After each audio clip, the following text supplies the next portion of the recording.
let's do my top 10 female solo artists.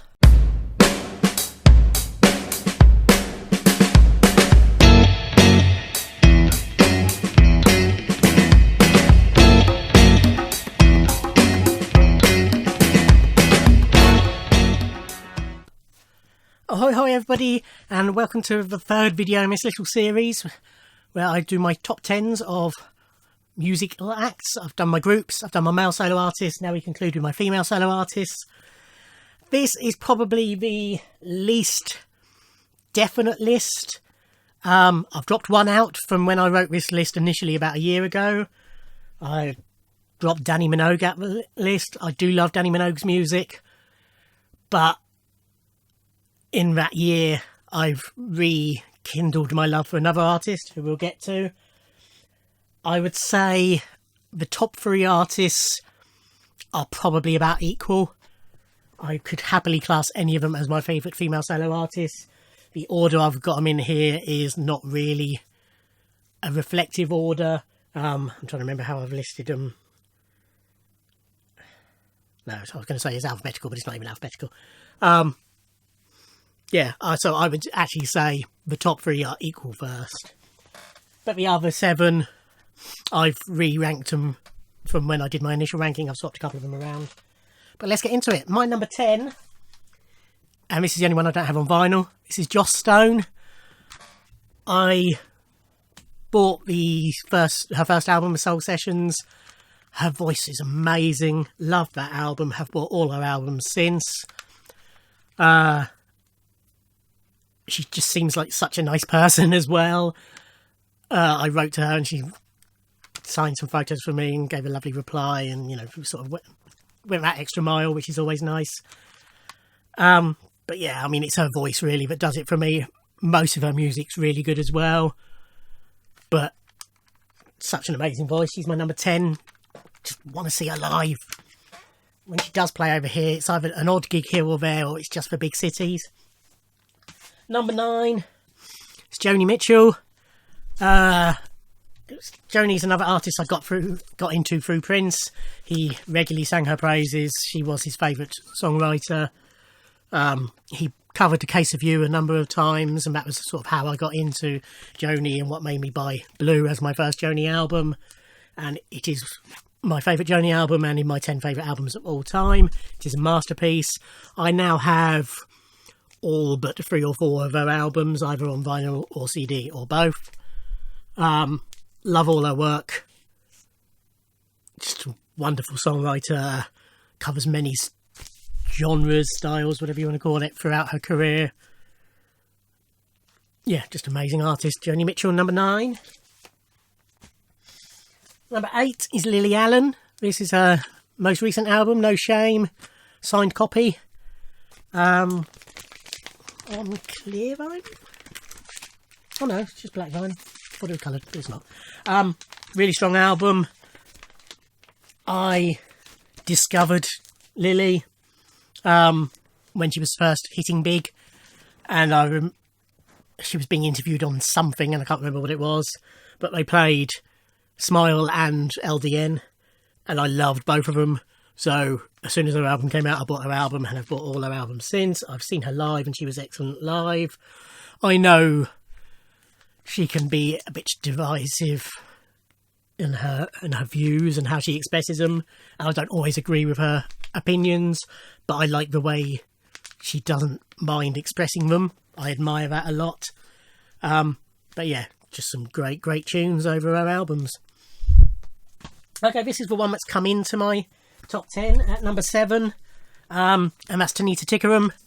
So I loved Tanya when she came out, or before she came out, but when she first started releasing music. Saw her on the Saturday morning BBC TV programme, whichever one it was at that time, and she played Good Tradition, and I loved that song and love that song to this day. Bought this album on cassette when it came out, and annoyingly had a little blip on it through Good Tradition, so I put up with that for years. CD came out, and first of all I got her greatest hits on CD, and that had a fault on it, and during Good Tradition it didn't play properly, And finally I got this on CD, and it played fine, thankfully. And then this is a recent 30th anniversary music on vinyl release of Ancient Heart on transparent vinyl with a personal letter by Tanita. It's just a great album. I also had the follow-up, Sacred Keeper. Again, I can't remember if I have it. I'm going to say I certainly got it on CD. Now have it on vinyl as well. And as I say, I bought her Greatest Hits on CD, which I liked, but I didn't love at the time. And so that sort of stopped me buying anymore. And it was only however many months ago it was, Richard McCook did a video about Tanita, because she's his favourite female solo artist. And that made me think, you know what, I really need to finish my Tanita collection. So I got straight on eBay and ordered the rest of her albums on CD or vinyl, depending on what was available, and loved them all. And so that's why she shot back into my top 10. At number 7, Tanita Tikaram. Number 6 is Melanie C.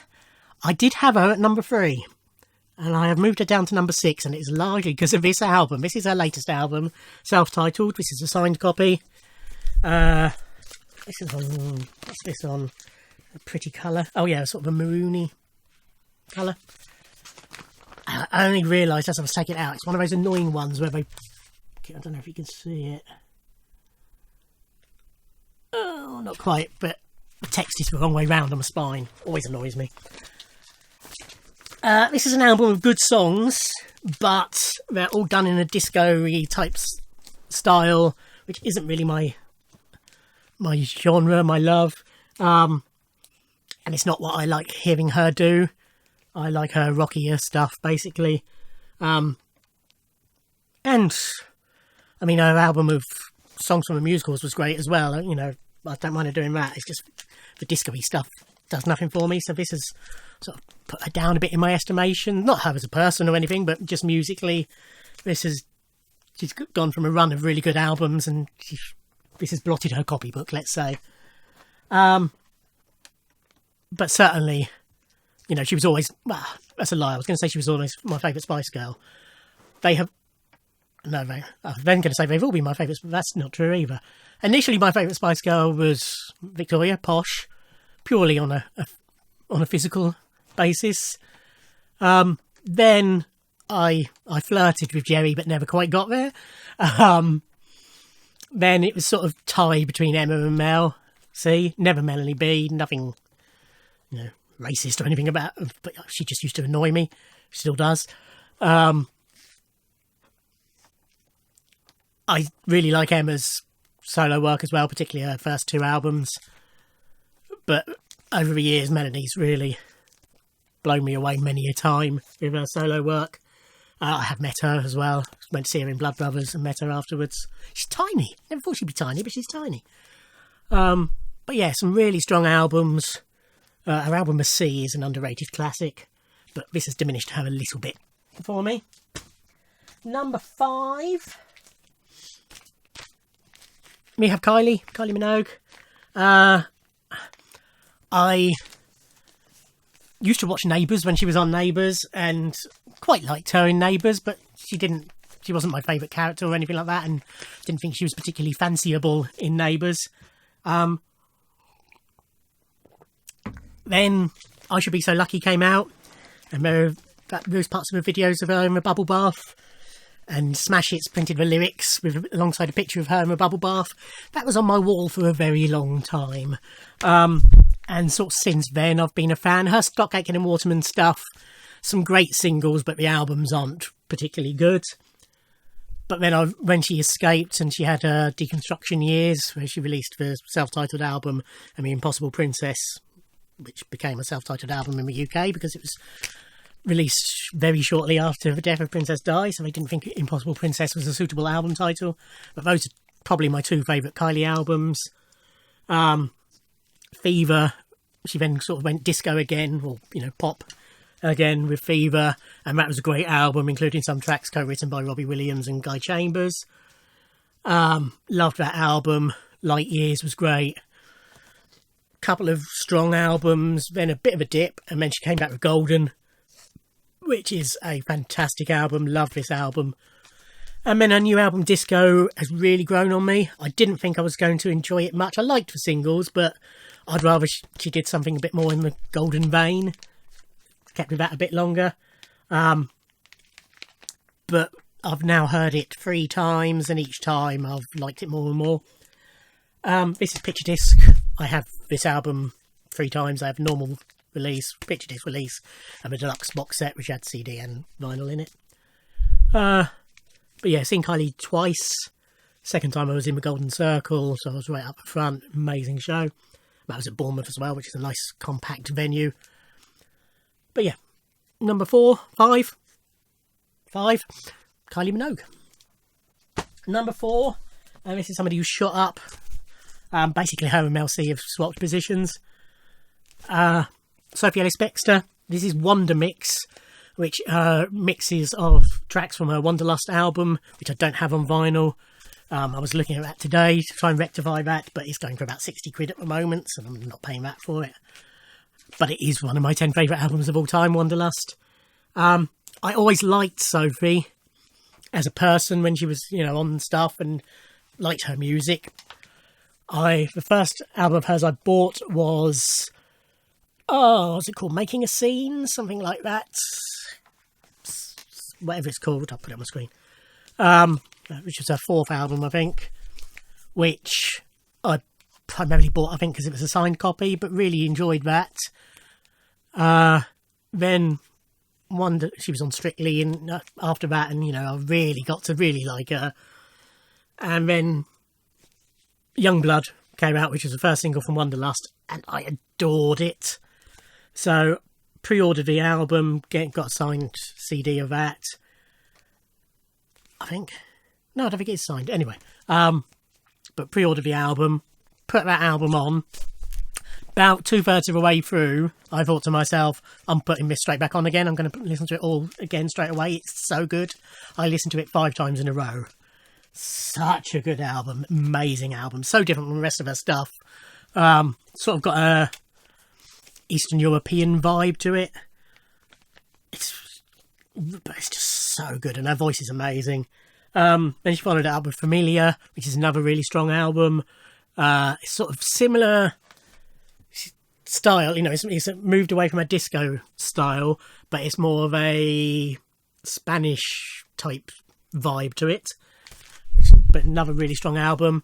Saw her live, where she did sort of a first set full of tracks from those 2 albums, more or less, and then she just did all her hits back to back to close it, and it was magnificent.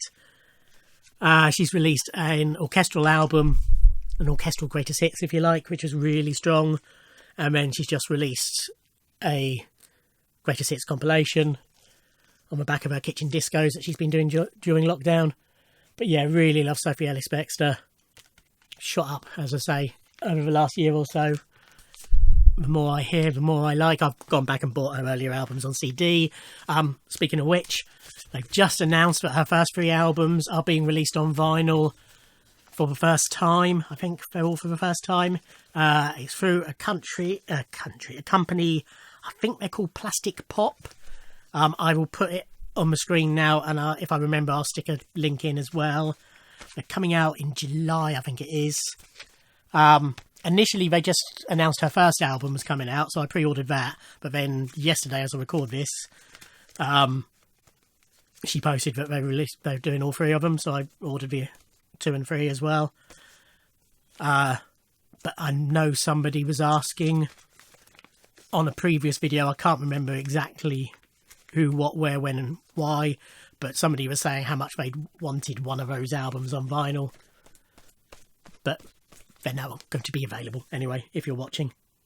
Sorry, I don't remember more than that without flicking through all the comments. But yes, number 4, Sophia EllisBaxter. So they're my top 3, and as I say, these are really an equal 3. They're 3 very different artists, different genres, if you like, but I love them all equally. Okay, apologies, camera angle has almost certainly changed. I was just going through my number 3, well, my joint first artist, first of those, and a message popped up on my phone, and I've just had to dash into work. Basically, as some of you may know, I manage a petrol station. A member of management who was in finished at 8 o'clock. At 10 past 8, we had an email through saying that we had a tanker due at 4 o'clock tomorrow morning. So I had to dash in and get the paperwork done for that. But anyway, so yes, my joint favourite artist is Kate Nash. This is a Girl Talk album. So I liked Foundations when it came out, so much so that I bought Made of Bricks on CD. Then when My Best Friend Is You came out, her second album, I bought that. I liked the singles from that, Do I Do in particular. Sorry, itchy nose now. And she was dropped by a record label, and she launched was it Pledge or Kickstarter or one of those? God, I don't think it was Pledge, I think it was Kickstarter campaign. Oh, really itchy nose, that's annoying.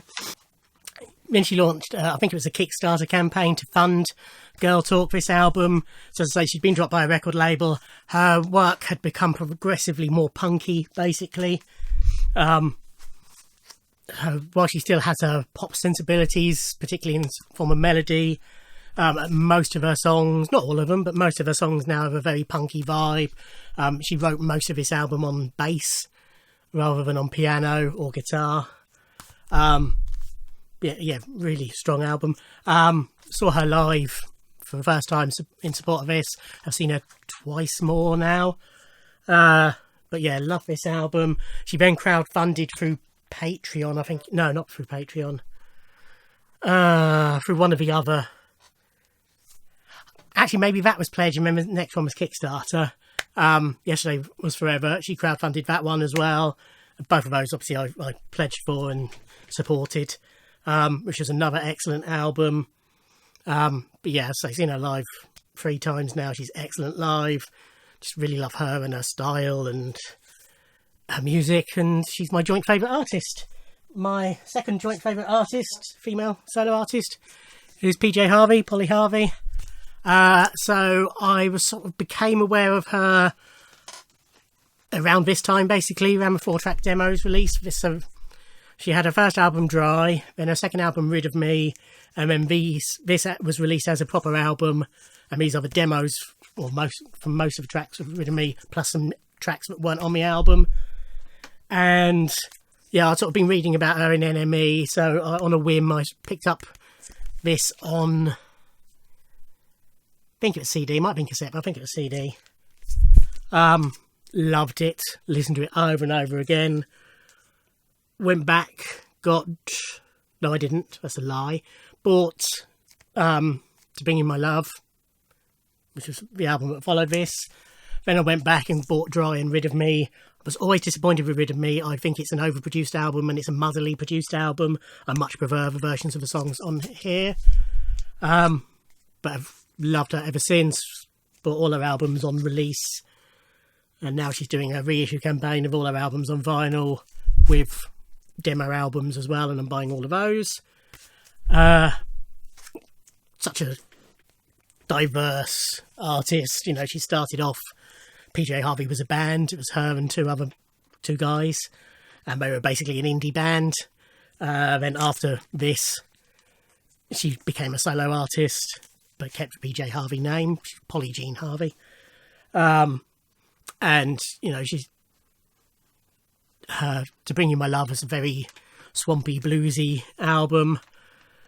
She's had, you know, punky albums like a couple of really melancholy, piano-y type albums, quite a poppy, pop rock type album, and Stories from a City, Stories from a Sky, Stories from a City, Stories from a Sea. Pop rock might not be the correct term, but it was definitely an album designed to be bought. You know, it's designed to appeal to the masses. It won the Mercury Music Prize. And she's done her last couple of albums have been very thematic albums with lots of strange instrumentation, very experimental, lots of really great stuff. Love all her albums. Yeah, joint favourite. Never seen her live, unfortunately, is my only bummer with PJ. But yeah, my joint favourite female solo artist is PJ Harvey. And finally, my other joint favourite female solo artist is Alicia Keys. So Alicia I became aware of because Prince used to do these things called the celebrations around his birthday, 7th of June. He used to open up Paisley Park, his studios, to the fans, and he used to put on a series of concerts and, you know, do talks and all sorts of stuff and tours of Paisley Park. And one year Alicia played a set at one of those, and I never heard it or anything because I wasn't there, but that just made me think, well, he obviously likes her. Then I heard Fallin', her first big hit, and that was it. I was hooked. So I've bought all her albums. I've seen her live 4 times, I think, and I have a ticket to see her live again whenever the concert may actually take place. This is her second album, Diary of Alicia Keys. This has just been released. This is a Vinyl Me Please release of it, which I will show in more detail on my next Vinyl Roundup video. It's possibly my least favourite of all her albums, actually, but nice to have on vinyl. My favourite is As I Am, but again, such an amazing performer. I absolutely adore her, and she's amazing. Again, an artist who, although she is basically an R&B artist, she, you know, within that, she covers many different musical styles. You know, there's rockier tracks, there's, you know, just piano-led ballads, there's hip-hoppy tracks, there's all, you know, there's classic soul tracks. She's an amazing songwriter, amazing performer. Alicia Keys. So yeah, that's it. That's my 10 favourite female solo artists. As I say, the top 3 are a joint 3. I can't really say that I prefer any one of them to any of the others. The other 7, that's a pretty fair order at the moment, but as I sort of just mentioned when discussing them, that order has changed over the last year, so it's quite possible it could change again over the next year or the next 6 months or the next 2 weeks, who knows. But that's it. So I've done favourite groups, done favourite male solo artists, done favourite female solo artists. Don't think there's any more ground to cover with those. Hope you've enjoyed them if you've watched them all, or at least enjoyed this one if this is the only one you've watched. Thank you for watching. Like, comment and subscribe, and I'll see you in another video. Thanks. Bye.